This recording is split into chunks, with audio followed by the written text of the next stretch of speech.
Buenas noches a todos. Bueno, les damos la bienvenida a la segunda sesión interhospitalaria de este año. El día de hoy, el caso clínico que nos traen es a cargo del Hospital Civil Fray Antonio Alcalde.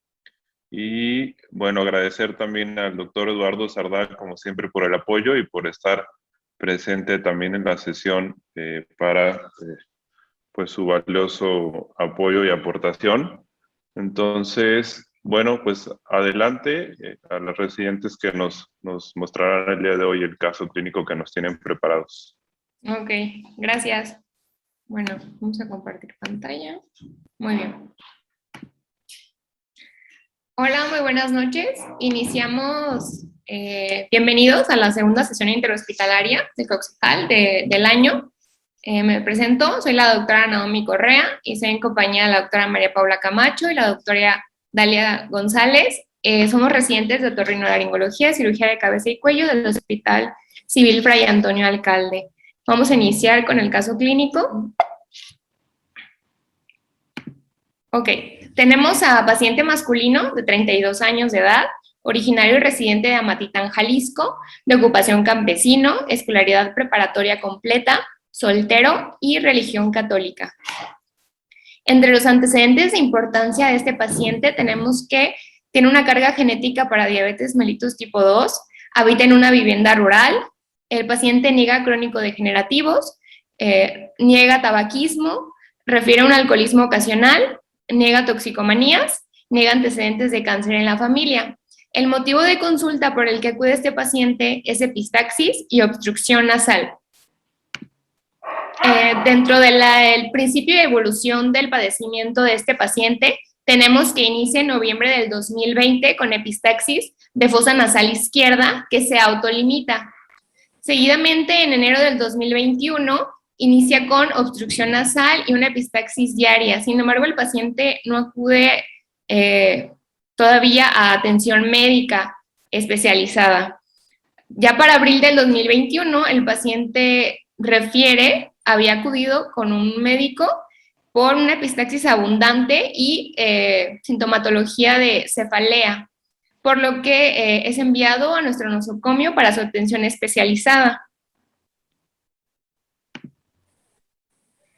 En la exploración física, como hallazgos relevantes, encontramos en nuestro paciente a la rinoscopía anterior, en fosa nasal derecha, un cornete inferior hipertrófico, ligeramente pálido, el cornete medio con una degeneración de aspecto polipoideo y descarga meatal.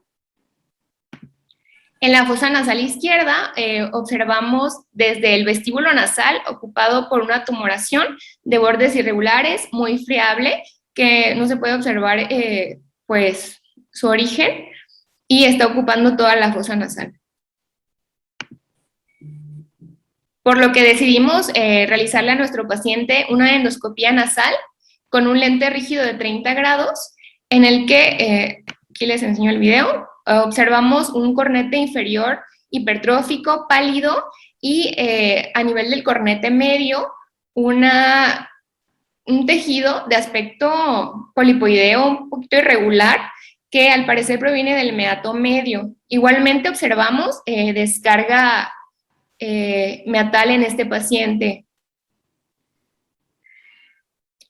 Nos vamos a fosa nasal izquierda, donde observamos desde vestíbulo esta tumoración grande que ocupa toda la fosa nasal, friable, de bordes irregulares, sangrante y con abundante descarga purulenta. Voy a repetir para que podamos ver. Pues obviamente no se puede, no permite la entrada del endoscopio por la fosa nasal izquierda y no se puede observar de dónde podría provenir esta tumoración.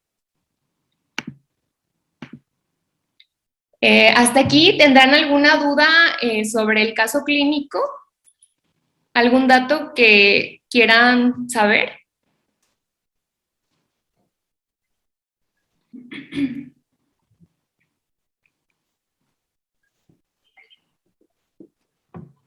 ¿No? Bueno, continuamos. ¿Cuánto tiempo de evolución tenía o cuánto? Inició en noviembre del 2020. con la epistaxis, pero autolimitada únicamente, pues prácticamente 5 o 6 meses de evolución. ¿Alguna otra duda? Perfecto, gracias. Ok.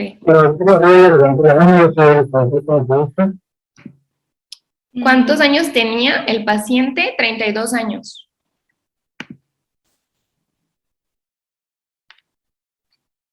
Ok, bueno, seguimos. Hasta ahorita, ¿ustedes podrían decirnos cuál es el siguiente paso que ustedes harían si les llega un paciente con estas características? ¿Cuál sería su siguiente abordaje? Alguien que nos pueda. Ok, síntomas B. No presentaba el paciente síntomas B. Ok, pusieron una ataque contrastada. Ok. Alteraciones oculares, no. La agudeza visual estaba respetada, los movimientos oculares estaban respetados. Función facial respetada. Ok, muy bien. Entonces pusieron tomografía contrastada. Okay, va. Bueno, pues nosotros primeramente decidimos tomar al paciente unos laboratorios de sangre, donde pues como hallazgo relevante encontramos una leucocitosis de 25,000 expensas de neutrófilos, pues obviamente este paciente, pues datos de una sobreinfección, ¿no? En la química sanguínea, pues glucosa normal, función renal respetada, y los tiempos de coagulación, pues dentro de parámetros normales.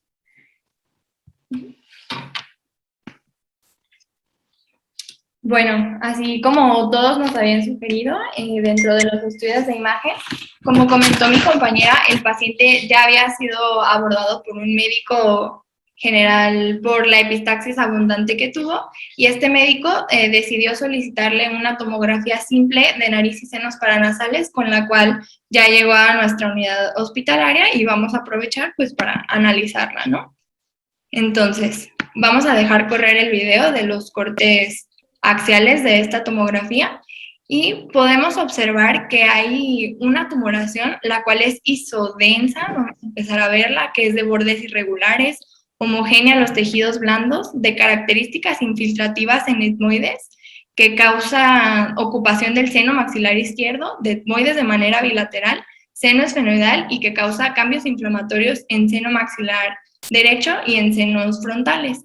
Digo, igual aquí no se alcanzó, no sé si todos lo hayan alcanzado a ver, pero vamos a analizar las imágenes corte por corte. Comenzamos aquí, vamos a tener la dinámica que tenemos un corte inferior, medio y superior representativos, y pues estamos observando esta tomografía simple de nariz y senos paranasales en su ventana ósea, en sus cortes axiales. Podemos observar que existe una ocupación del seno maxilar izquierdo por este material isodenso que causa lisis de la pared medial del seno maxilar izquierdo, así como lisis del conducto nasolagrimal izquierdo. Esta tumoración se extiende a través de toda la fosa nasal izquierda, se va hacia la fosa nasal derecha y podemos ver que también ocasiona lisis de la pared medial del seno maxilar derecho. Asimismo, podemos observar una dehiscencia del nervio infraorbitario derecho y observamos que el seno maxilar derecho también se encuentra ocupado, pero parece ser que es por una mucosa reactiva y no por tumoración. También pues cabe destacar que nos encontramos más o menos al nivel en donde deberíamos de observar las estructuras de los cornetes nasales medios, sin embargo pues hay una pérdida de la anatomía.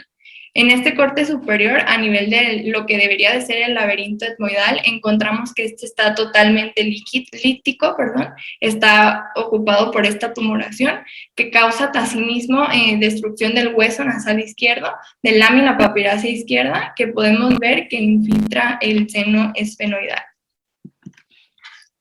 Continuamos analizando los cortes sagitales y permanecemos en la ventana ósea. Tenemos un corte representativo del lado izquierdo, en línea media aproximadamente, y del lado derecho. Y verificamos que la extensión de este tumor pues va desde el piso de ambas fosas nasales, que se extiende hacia la nasofaringe, y toda su extensión podemos ver que ocasiona una lisis de la base de cráneo anterior con una destrucción pues de la lámina cribiforme. Posteriormente, en este corte podemos observar que hay aire a nivel de la base de cráneo anterior y pues como un hallazgo incidental en este corte podemos observar en la topografía del seno frontal que además de la mucosa inflamatoria que se encuentra ahí, existe una fabricación del mismo, la cual podría ser sugestiva de una celdilla supraorbitaria o una pues, celdilla supraáguer. Y en el lado derecho podemos observar que existen pues lo que parecen ser remanentes del cornete nasal inferior derecho, así como del cornete medio. Continuamos con estos cortes coronales, en la cual podemos observar igual uno más anterior, medio y posterior. En el primer corte podemos observar que hay una ocupación de ambos senos frontales. Podemos observar nuevamente esta masa isodensa tumoración, que es de bordes irregulares, que ya está ocasionando aquí lisis de la pared medial de ambas órbitas, incluso ocasiona también lisis de la lámina perpendicular del septum nasal, y podemos observar aquí un remanente del cornete nasal inferior. Posteriormente, en el siguiente corte, podemos observar que la crista Galli se encuentra aparentemente respetada. Observamos o confirmamos lo que habíamos observado en los cortes sagitales acerca de la celdilla supraorbitaria, que era sugestiva, aquí con el signo del toro. Podemos observar nuevamente esta tumoración infiltrativa que causa pues agrandamiento del ostium del seno maxilar izquierdo, y aquí nuevamente podemos observar la dehiscencia del nervio infraorbitario derecho. Y en el último corte podemos observar que nos puede ayudar para el diagnóstico diferencial, que tanto las fisuras orbitarias, tanto superiores como inferiores de manera bilateral, así como la fosa pterigo-palatina, se encuentran aparentemente libres de tumor.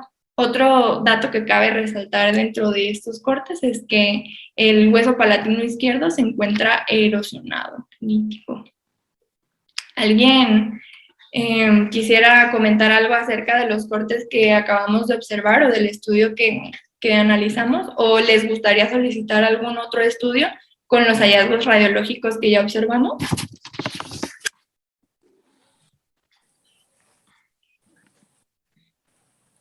Asimetría facial. Ah, no.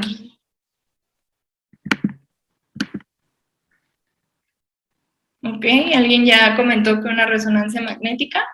¿Alguien más?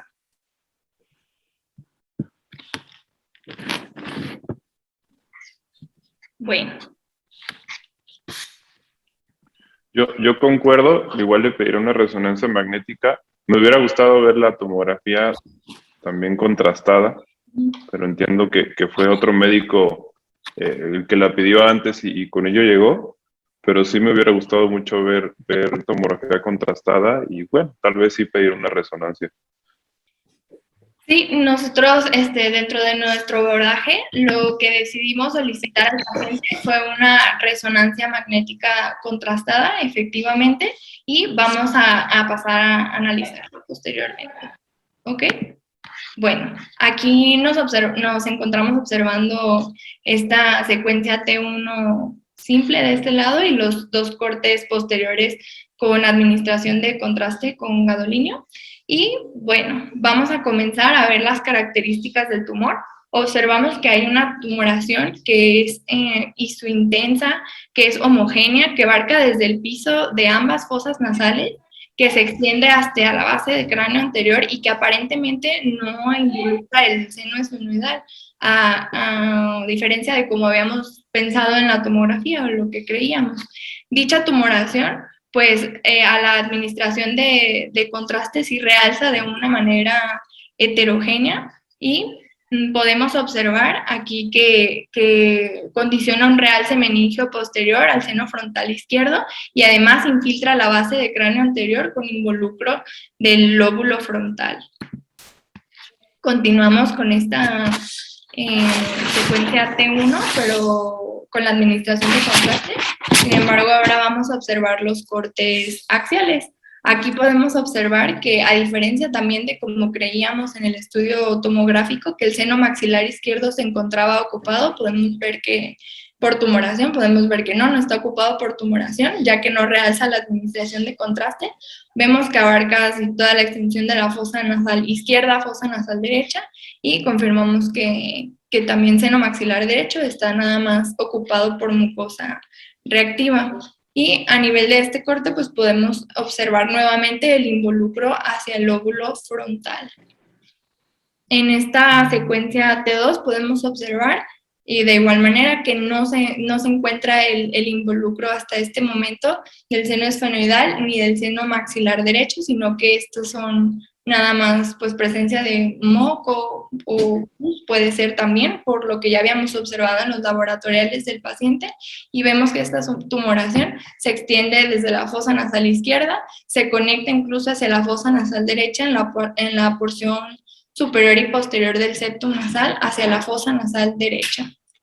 Y finalmente observamos esta secuencia FLAIR en donde nos encontramos a la topografía, a un nivel de la topografía del bulbo olfatorio, en donde podemos ver estas zonas de hiperintensidad que pueden ser sugestivas de cambios de celularidad en el mismo bulbo olfatorio o pues también una reacción de edema en el mismo. Hasta este momento, ¿alguien tiene alguna sospecha diagnóstica? ¿O les gustaría recalcar algo acerca del estudio?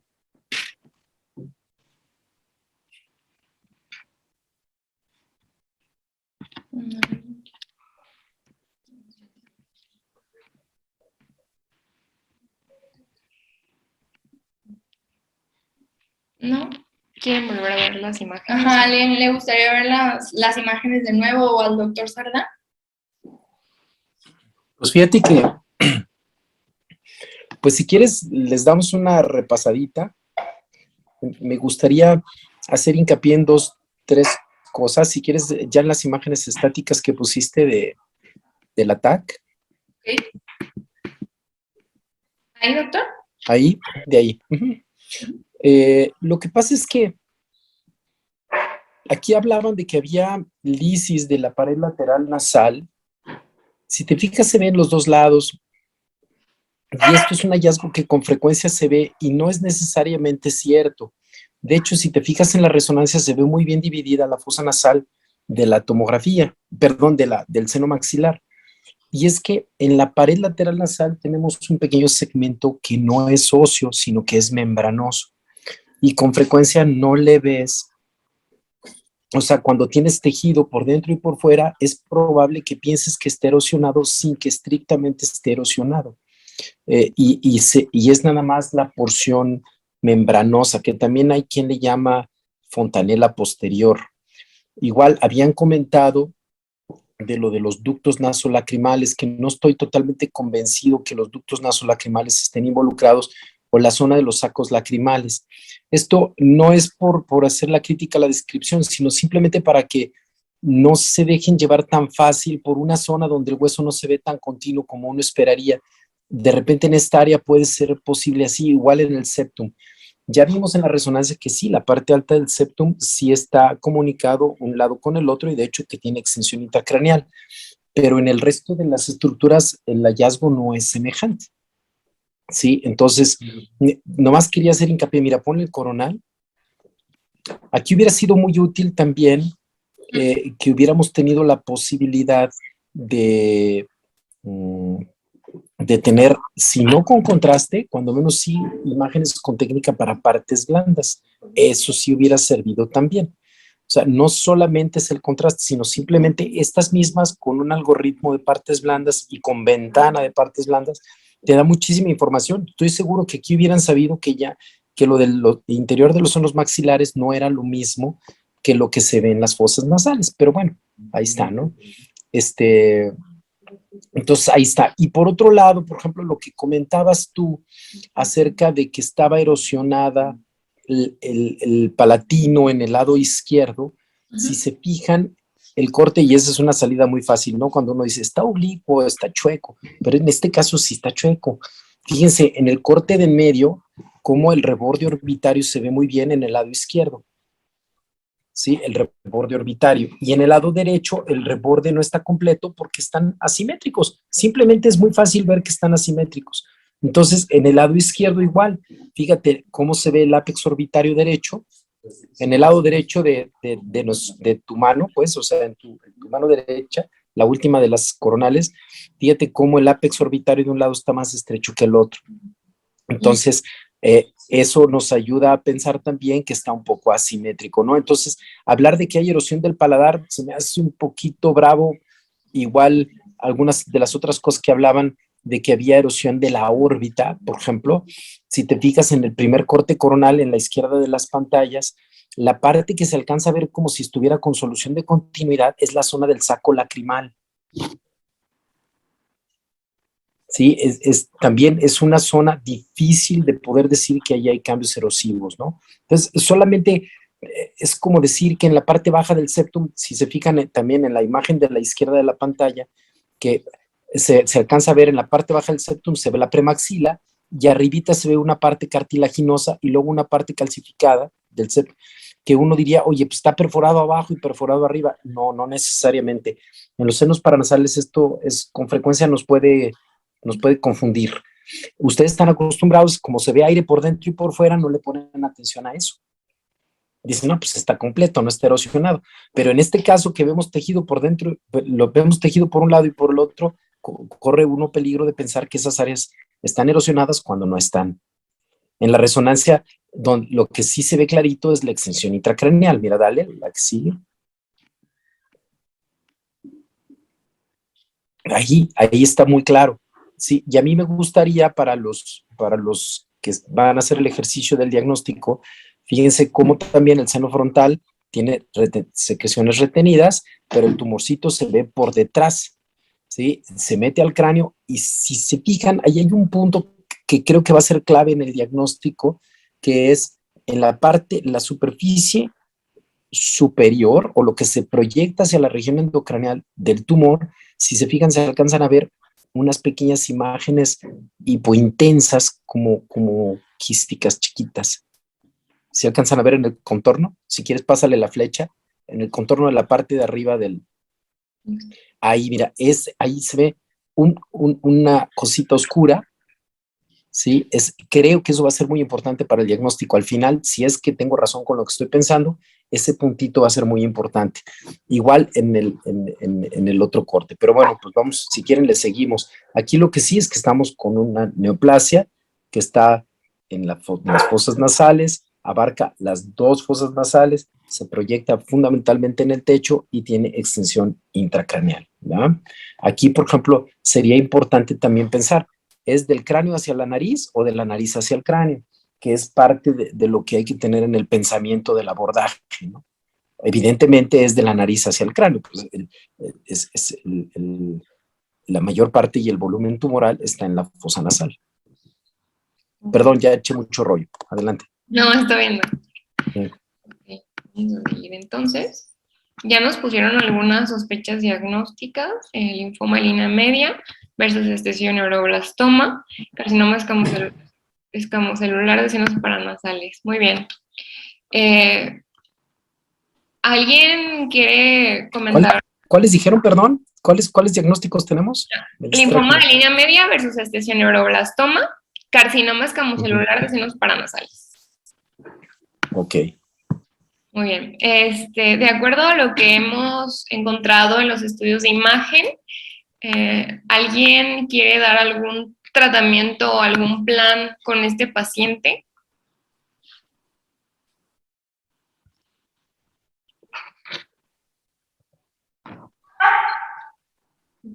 ¿Me podrías regresar tantito una de las últimas de la resonancia?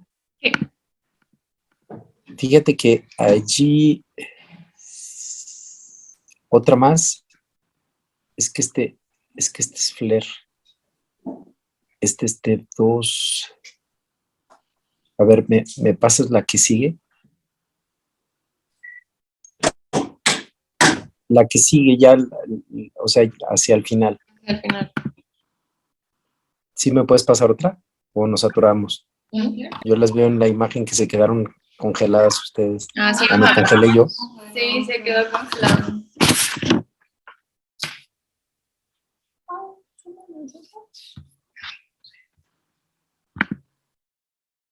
Congelé. No sé si son las señoritas, las doctoras. Ahí está. Ahí estábamos. Ok. Sí, entonces mira, este es un FLAIR. ¿Y me pasas la previa? Una antes. Si se fijan, el contraste del parénquima cerebral, si se fijan, la corteza se ve un poquito más blanca o más intensa que la sustancia blanca que es profunda, que se ve más oscura, ¿sí? Pero aquí en esta secuencia los ojos se ven hiperintensos, el líquido cefalorraquídeo se ve hiperintenso, entonces esto es T2, ¿sí? Si me pasan la que sigue, la que... ¿Antes?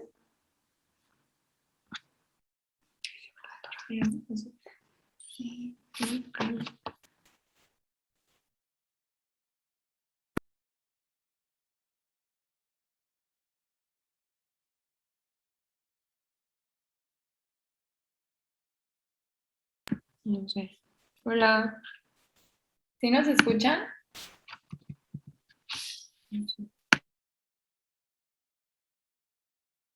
¿Sí las escuchamos, doctoras? Sí, creo que el doctor se desconectó, ¿verdad?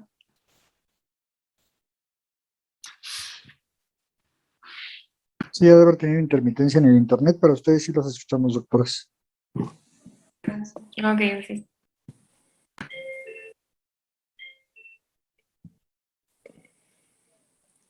No sé si me salí, si no me salí. Ya lo escuchamos. Qué bonito.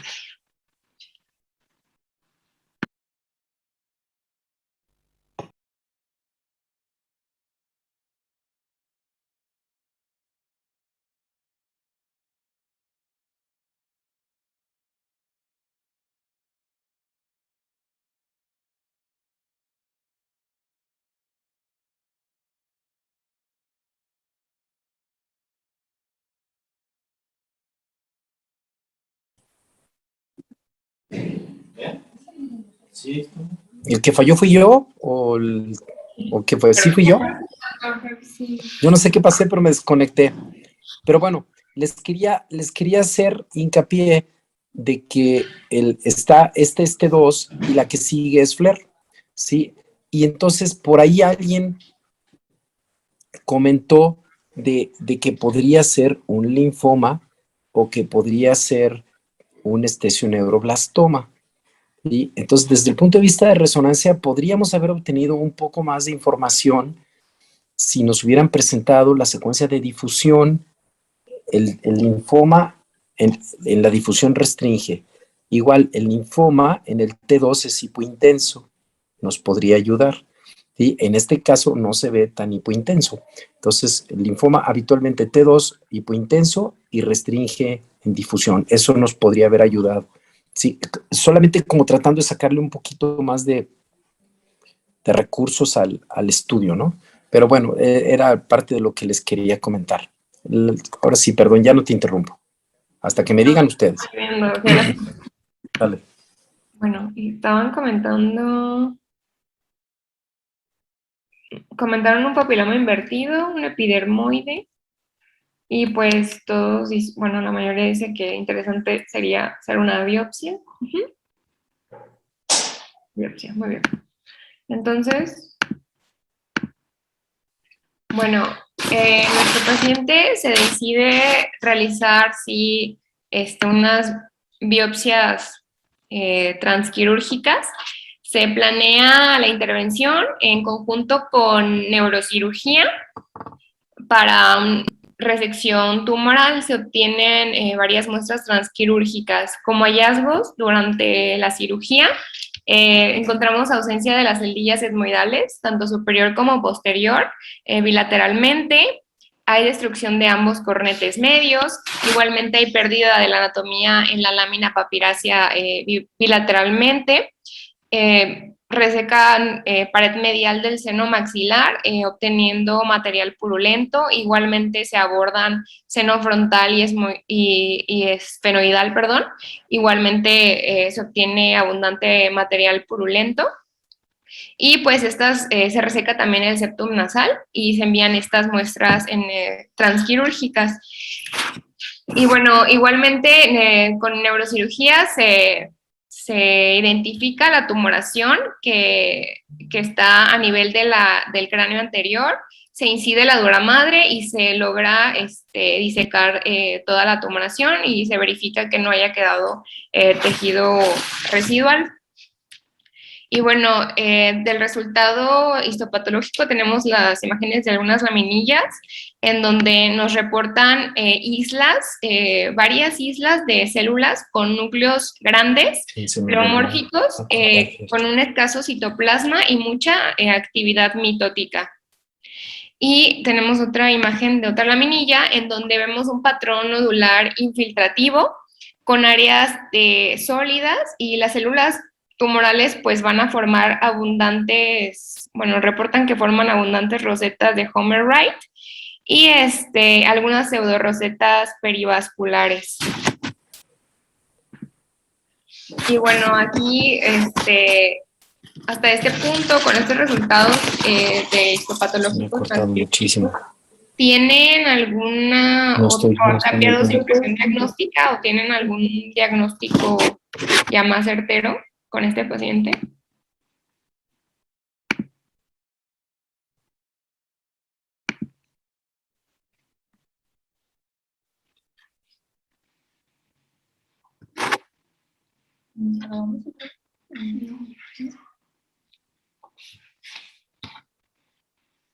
¿Sí nos escuchan?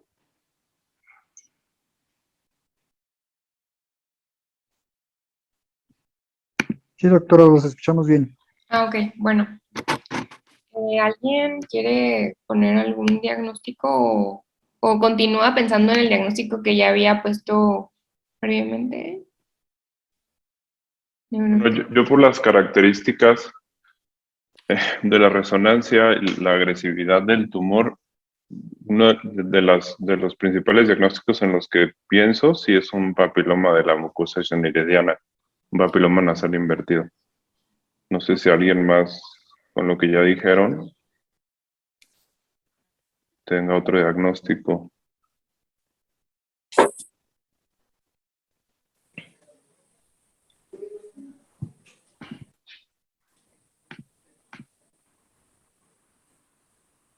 Pues bueno, creo que ya no. Bueno, seguimos. Bueno, como resultado, el reporte No sé. histopatológico, pues sí fue características morfológicas compatibles con un neuroblastoma olfatorio o neuroblastoma, como algunos ya habían comentado al principio, sí, de la sospecha diagnóstica. Y bueno, este paciente, pues lo enviamos a Instituto de Cancerología. El paciente lamentablemente tiene un mal apego a su seguimiento, acude con nosotros posterior 2 meses postquirúrgicos y pues se decide solicitar una tomografía contrastada porque pues como ya vamos a ver un poquito más adelante en la revisión de este patología, pues es un tumor muy recidivante, muy agresivo. Entonces, y bueno, el paciente, ahorita les vamos a describir, le va a escribir la doctora María Paula las características de esta tomografía. El paciente al final se decide que no es candidato a un tratamiento quirúrgico en ese momento y se envía para radioterapia y quimioterapia. Bueno, como comentó mi compañera, esta tomografía es 2 meses después a la cirugía que se le había realizado al paciente, porque el paciente también ya estaba cursando con sintomatología visual, entonces se le decidió tomar esta tomografía y podemos observar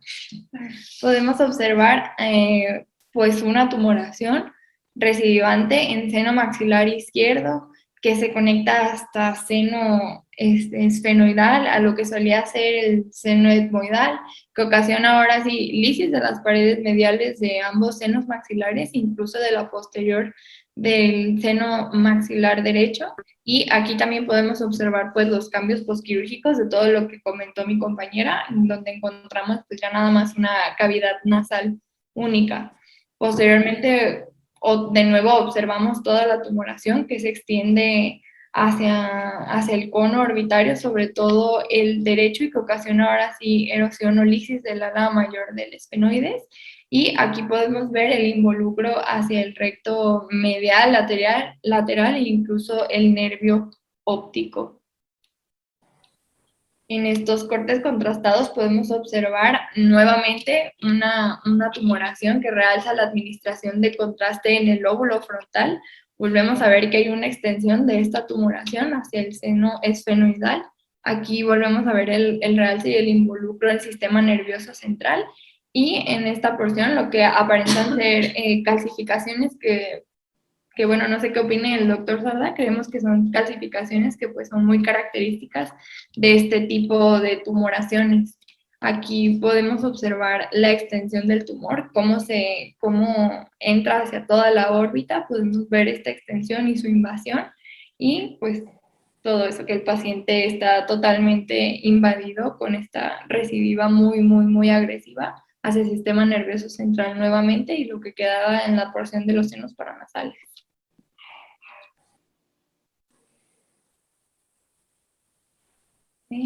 Bueno, Y pues, ¿tienen algún comentario? acerca del caso. El paciente actualmente continúa con sesiones de quimioterapia.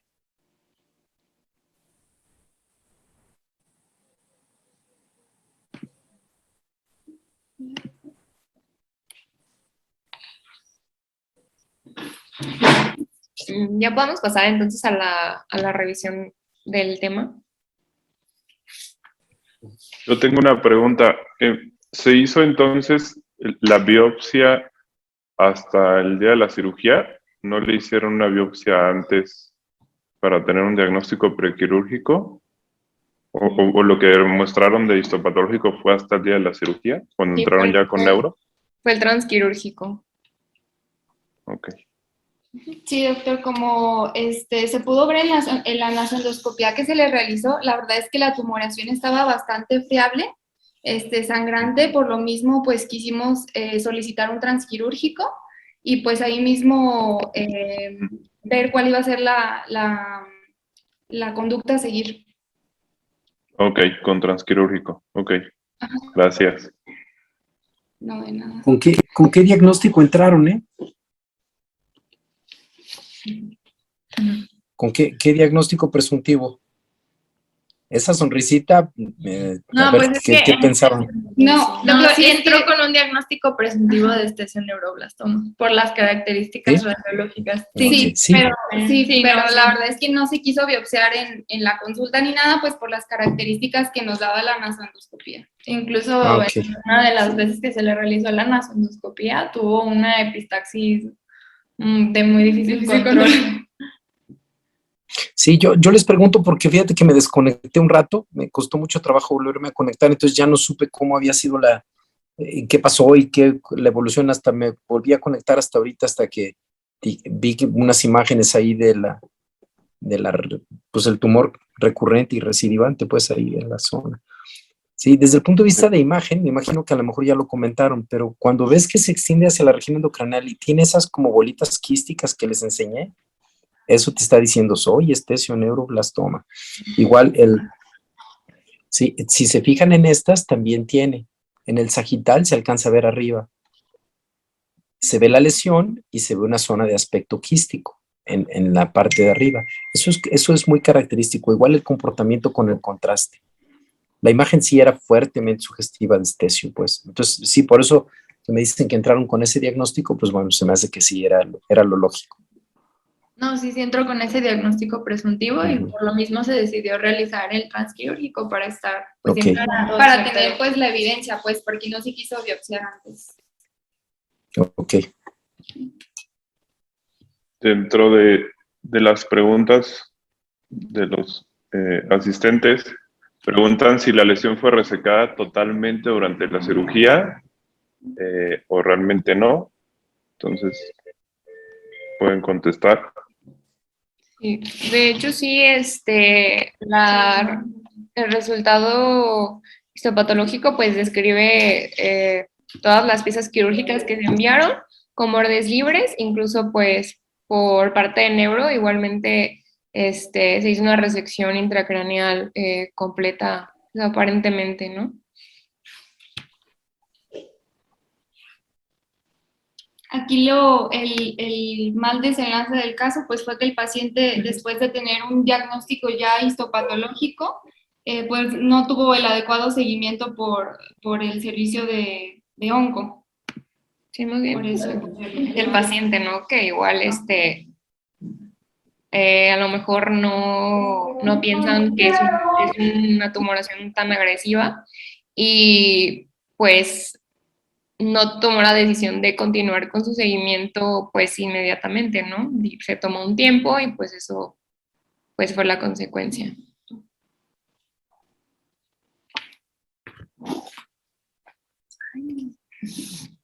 Y bueno, pues para continuar con esta sesión y con la revisión de la literatura sobre esthesioneuroblastoma, si ya no hay más comentarios o más dudas.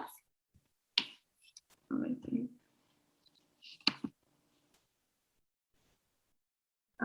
ya, pues vamos a continuar con la revisión.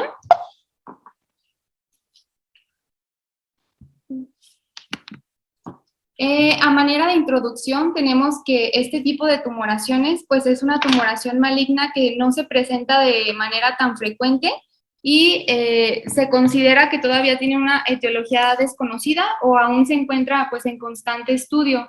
Esta tumoración se va a originar del neuroepitelio olfatorio localizado en el techo de la cavidad nasal sobre la placa cribiforme.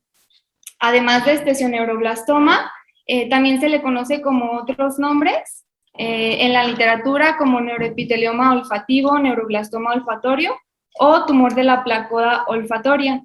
Y pues importante también mencionar que es una patología pues relativamente nueva, fue descrita por Berger y Luke hacia 1924. Con respecto a la epidemiología, como ya les mencionaba, es una tumoración poco frecuente, representa el 3% de todas las neoplasias malignas que se presentan en la cavidad nasal, presenta una predilección hacia dos picos de incidencia, principalmente la segunda y la sexta década de la vida, que es donde más frecuente lo vemos, y tiene una distribución equitativa entre hombre y mujer. No se ha demostrado que tenga ningún patrón de herencia ni alguna predilección por algún grupo demográfico.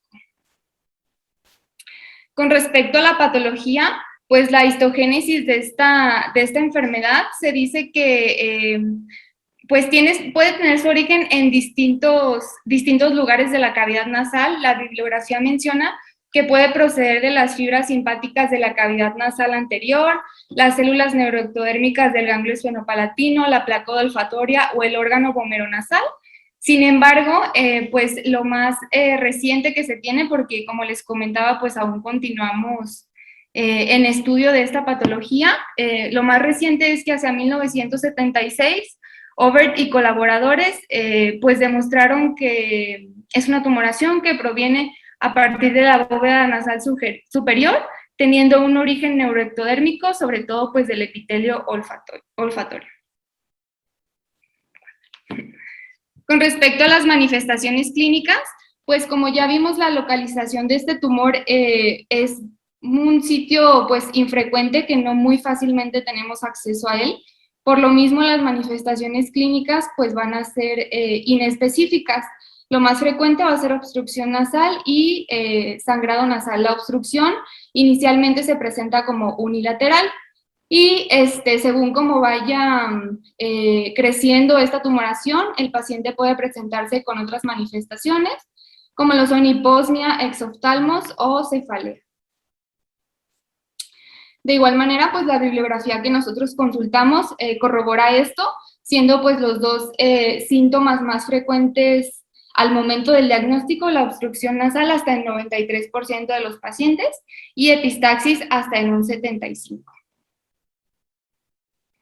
Debido pues a que los síntomas son poco específicos, la verdad es que muchos pacientes llegan con sintomatología de obstrucción nasal y sangrado nasal y no inicialmente se piensa en este tipo de tumoración, pues esto nos brinda una dificultad, un gran desafío para realizar un diagnóstico precoz, lo que facilita pues que se lleve a cabo la extensión y la diseminación de la enfermedad, teniendo hasta 40% de los pacientes al diagnóstico ya una invasión intracraneal. De igual manera, como ya les comentaba, este es un tumor de origen neuroendocrino y debemos estudiar bien al paciente descartando que no tenga un síndrome de secreción inadecuada de la hormona antidiurética o un síndrome de Cushing. De igual manera, la bibliografía nos menciona diversos sitios que no muy frecuentemente se van a presentar, y si se presentan no debemos descartarlos, como lo son el septo nasal, sobre todo en su tercio inferior, en la nasofaringe y en el seno maxilar. El diagnóstico, pues como todo tumor, lo vamos a realizar el gold estándar o el estándar de oro con la biopsia. En la biopsia, nosotros vamos a demostrar lesiones con células de rosetas, como ya lo mencionaba mi compañera Naomi. Van a ser las rosetas de Homer-Wright. Estas rosetas se van a presentar hasta en el 50% de los pacientes y se van a caracterizar porque histológicamente nosotros lo vamos a ver como neurofibrilares. Va a haber un estroma edematoso y neurofibrilar, que en el centro se va a formar un conglomerado de células. De igual manera tenemos las rosetas de Flexner-Wintersteiner o rosetas verdaderas, que son menos frecuentes hasta en 5% de los casos, y estas se van a caracterizar porque nos recuerdan histológicamente a las formas que tienen las glándulas. En la endoscopia nasal es frecuente que nosotros observemos una masa que se encuentre pedunculada, de una coloración grisácea o rojiza, que la observemos con una superficie lisa y que sangre fácilmente, como el caso de nuestros pacientes. Lo más común es que se origine en la parte alta de la cavidad nasal, medial a la unión del cornete medio, en el surco olfatorio. Hasta 15% de nuestros pacientes pueden tener adenopatías cervicales al momento del diagnóstico y metástasis a distancia de un 5 a un 10%, puesto que esto es un dato que debemos tener pues en mente, y al momento del diagnóstico buscar también otras cosas. Nosotros contamos histológicamente con el sistema de Hyams. Esta es una clasificación histológica que va a predecir el grado de agresividad que tiene este tumor. Esta clasificación lo divide en 4 grados según la severidad que tenga pues la tumoración, y lo que principalmente va a estudiar es la conservación de la arquitectura, el índice mitótico que muestre nuestro estudio histopatológico, si presenta o no polimorfismo nuclear, el tipo de rosetas que presenta, si son pseudorosetas, etcétera, y si presenta o no necrosis. Y como les mencionaba, pues va ordenado de menor a mayor grado de agresividad. Histopatológicamente nosotros también podemos ayudarnos de un estudio de inmunohistoquímica, aunque es importante mencionar que para esta patología no contamos con ningún marcador específico. De igual manera, es enolasa específica neuronal positivo hasta en un 90% de los casos, y para proteína S100 hasta en un 80%. Si se presenta negativo para citoqueratina, vimentina, desmina, actina, UMB45 o antígeno leucocitario común, pues nos apoya un poquito más a realizar el diagnóstico. Con respecto a la estadificación, contamos con 2 clasificaciones. Una clasificación Kadish, que va a ser la que más comúnmente se utiliza, y esta se basa en la extensión tumoral. Y tenemos Dulgerov, que esta es un poquito menos utilizada, puesto que necesitamos de más estudios para clasificar al paciente, aunque es más precisa. Esta se basa principalmente en el TNM. Importante también mencionar que debido a que los síntomas son inespecíficos, hasta un 80% de los pacientes ya se van a presentar en un estadio avanzado en un Kadish-C. Y bueno, esta es la clasificación de Kadish. Como pueden ver, lo divide en 4 grupos. En un grupo A, que es un tumor confinado a la cavidad nasal, un grupo B, que ya involucra senos paranasales, Un grupo C que se extiende más allá de la cavidad sinonasal, incluyendo base de cráneo, órbita o cavidad intracraneal, como lo era el caso de nuestro paciente.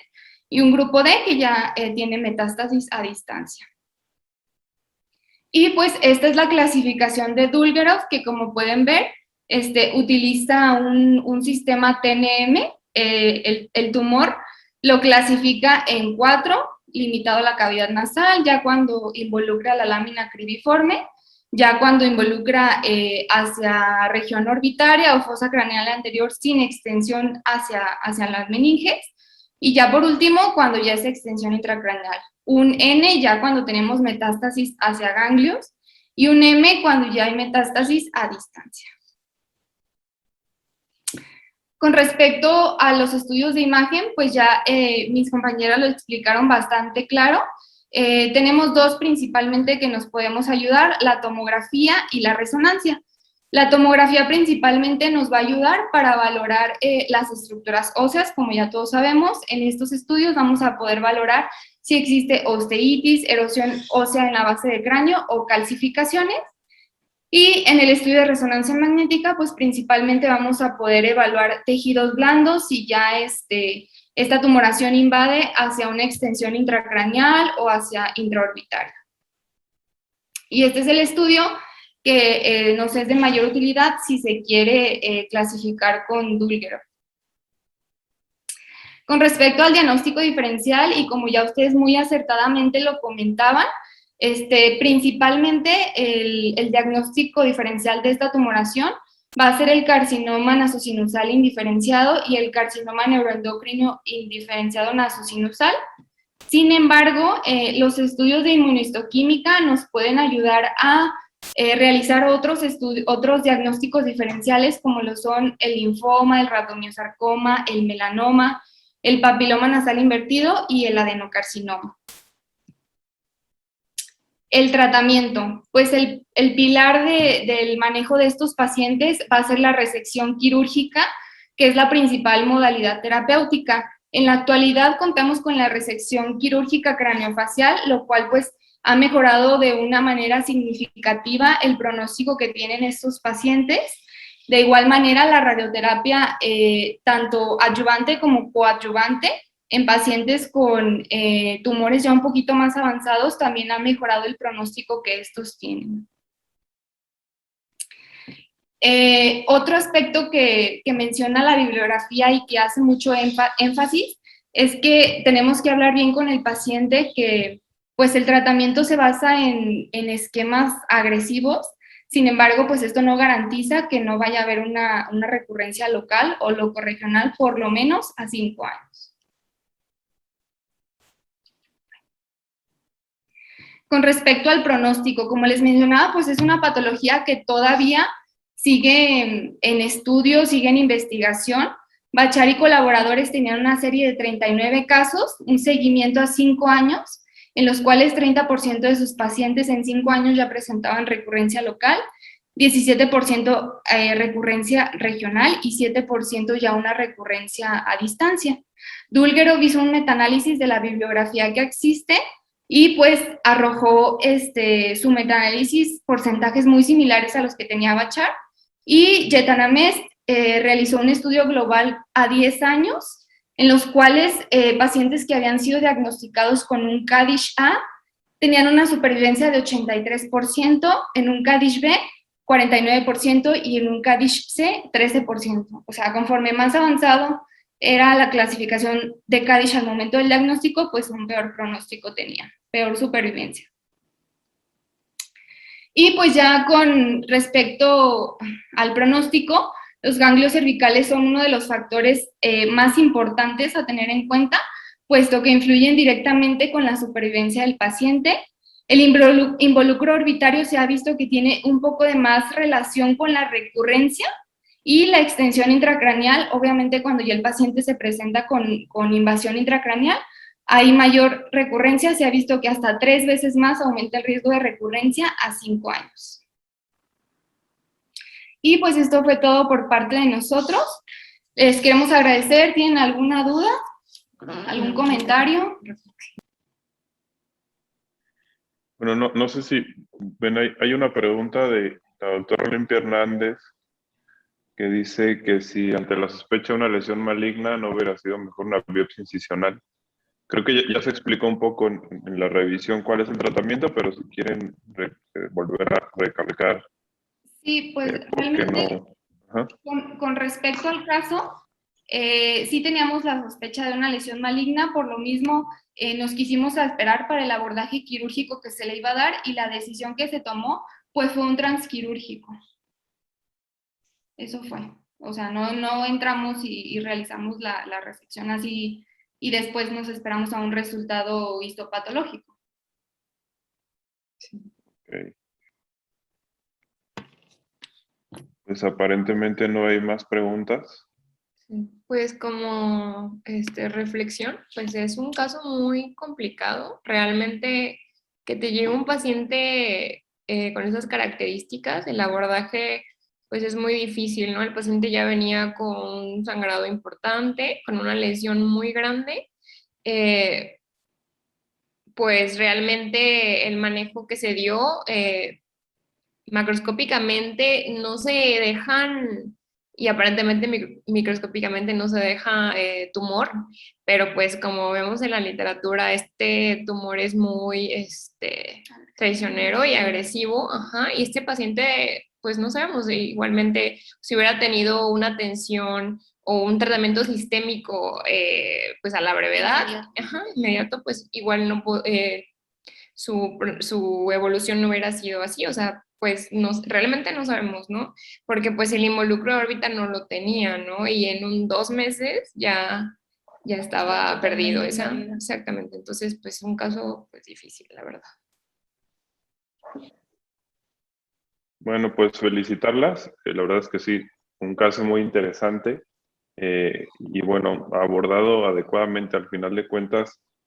Yo creo que un dato importante es siempre acompañarnos y sobre todo en estos casos un abordaje multidisciplinario, ¿no? Así como entraron con neuro, para tratar de hacer la resección más amplia de la manera posible, ¿no?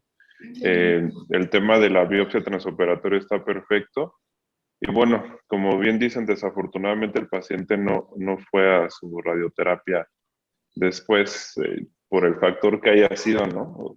Ya sea por las cuestiones de los tiempos en la institución o por el tema de no haberle explicado eh, bien al paciente qué podía ocurrir después. O algunas veces incluso el mismo paciente, como bien dicen, decide pues esperar, ¿no? Porque se siente bien después de la cirugía, respira, deja de sangrar, pero sí es importante, bueno, siempre mencionarles a los pacientes qué puede ocurrir, ¿no? Pero se me hizo, pues, un muy buen caso y un buen abordaje. Muchas felicidades. Gracias. Gracias. Vimos que preguntaron que si el paciente tuvo radioterapia. Hasta este momento se le han dado 27 sesiones de radioterapia Y continúa con quimio ahorita. y continúa con quimioterapia. La última fue el 2 de febrero. Okay.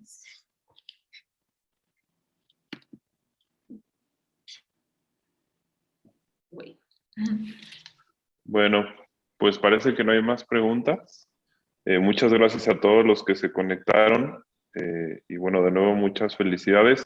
También agradecemos al doctor Eduardo Sardá, que ahorita no está conectado probablemente por problemas técnicos e internet. Pero bueno, también agradecerle por su tiempo y por su aportación. Y bueno, los esperamos en la próxima sesión interhospitalaria del próximo mes. Gracias. Buenas Muchas noches. gracias, doctoras. Gracias, buenas noches.